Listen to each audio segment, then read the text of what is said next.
మహిళల కోసం central bank of India ఇప్పుడు మీకు అందిస్తోంది గృహ రుణం అతి తక్కువ వడ్డీ రేట్లకే ప్రత్యేక సెంటు గృహలక్ష్మి. పూర్తి వివరాలకు వెంటనే సంప్రదించండి 18003030. రాష్ట్ర ముఖ్యమంత్రి చంద్రబాబు నాయుడు పాపాలను పరిశుద్ధం చేయాలంటూ ఈరోజు నెల్లూరు నగరంలోని వెంకటేశ్వర స్వామి ఆలయంలో వైఎస్ఆర్సీపీ శ్రేణులు మొత్తం ప్రత్యేక పూజలు అయితే నిర్వహించడం జరిగింది. ప్రస్తుతం మనతో మాట్లాడేందుకు ఈ విషయం మీద వైఎస్ఆర్సీపీ సీనియర్ నాయకులు విజయ్ కుమార్ గారు మనతో ఉన్నారు. ఎంత మాట్లాడాలి చెప్పండి, ఈ పూజా కార్యక్రమం మొత్తం ఏమిటి? సార్, ఈరోజు మా నాయకుడు జగన్మోహన్ రెడ్డి గారి ఆదేశాల మేరకు అపవిత్రంగా దేవుని ప్రసాదాన్ని వర్ణిస్తూ ఏర్పాటు చేసినటువంటి పత్రికా ప్రకటనలో శ్రీ నారాయణ చంద్రబాబు నాయుడు గారు చేసిన దాంట్లో వాస్తవం లేదని, ప్రతి ఒక్క అధికారి అక్కడ ఉన్నటువంటి సిబ్బంది మొత్తం కూడా ఎంతో బాధ్యతాయుతంగా స్వామివారి ప్రసాదాలు తయారు చేస్తూ ఈ రోజుకు కూడా ఏదైనా అనుమానం ఉన్నటువంటి అయితే అనుమానాన్ని నివృత్తి చేసుకొని వాళ్ళకి సంతృప్తి కలిగినటువంటి వాటిని వెనక్కి తరిమివేసేటటువంటి ఆచారం ఎన్నో సంవత్సరాల తరబడి జరుగుతూ ఉంది. అది అందరి పరిపాలనలో కూడా జరిగింది.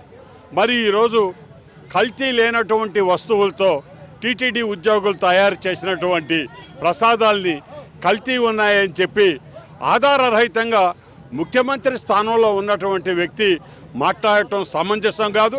ఆ తప్పుడు సంకేతం వల్ల ప్రజల్లో విపరీతమైనటువంటి ఒక భావోద్వేగం వచ్చింది, మనోభావాలు దెబ్బతిన్నట్టుగా ఉన్నాయి. కాబట్టి ఏదైనా పూర్తి విచారణ జరిగిన తర్వాత వచ్చినటువంటి ఏ ఫలితమైతే ఉందో ఆ నివేదిక ఆధారంగా మాట్లాడాలే తప్ప అంత పెద్ద బాధ్యత అయినటువంటి పదవుల్లో ఉన్నటువంటి వాళ్ళు కేవలం నిందాపూరితంగా మాట్లాడితే ప్రజల్లో ఎంతో అనిశ్చిత భావం, అదేవిధంగా లేనిపోని అనుమానాలకు తావిస్తుందని అటువంటి చర్యలు మానుకోవాలని, అటువంటి చర్యలు క్షేమదాయకం కాదు రాష్ట్రంకి అని చెప్పి పెద్దలు చంద్రబాబు నాయుడు గారికి మనవి చేసేదానికి ఆయనకు ఒక మంచి ఆలోచనని ప్రసాదించవలసిందిగా శ్రీ ఏడుకొండల వెంకటేశ్వర స్వామిని కోరుతూ మేమందరం కూడా ఈరోజు మా పార్టీ తరఫున కార్యకర్తలు నాయకులు అందరూ కూడా ఈరోజు ఏడుకొండల వెంకటేశ్వర స్వామిని ప్రార్థించడానికి ఇక్కడికి రావటం జరిగిందండి. సార్, మాజీ ముఖ్యమంత్రి దివంగత నేత వైఎస్ రాజశేఖర రెడ్డి కూడా అప్పట్లో ఆయన అధికారంలో ఉన్నప్పుడు 5 సార్లు స్వామివారికి వస్త్రాలు ఇవ్వడం జరిగింది. అదేవిధంగా జగన్మోహన్ రెడ్డి కూడా సీఎంగా ఉన్నప్పుడు పలుమార్లు పోయి చేయడం జరిగింది. ప్రధాని మంత్రి వచ్చినప్పుడు కూడా ఆయనతో పాటు పోయడం జరిగింది. ఇప్పుడు తాజాగా డిక్లరేషన్ కావాలనేది వాళ్ళ డిమాండ్ చేస్తున్నారు. ఎంతవరకు కరెక్ట్? నాకు తెలిసి సరైన విధానం కాదండి.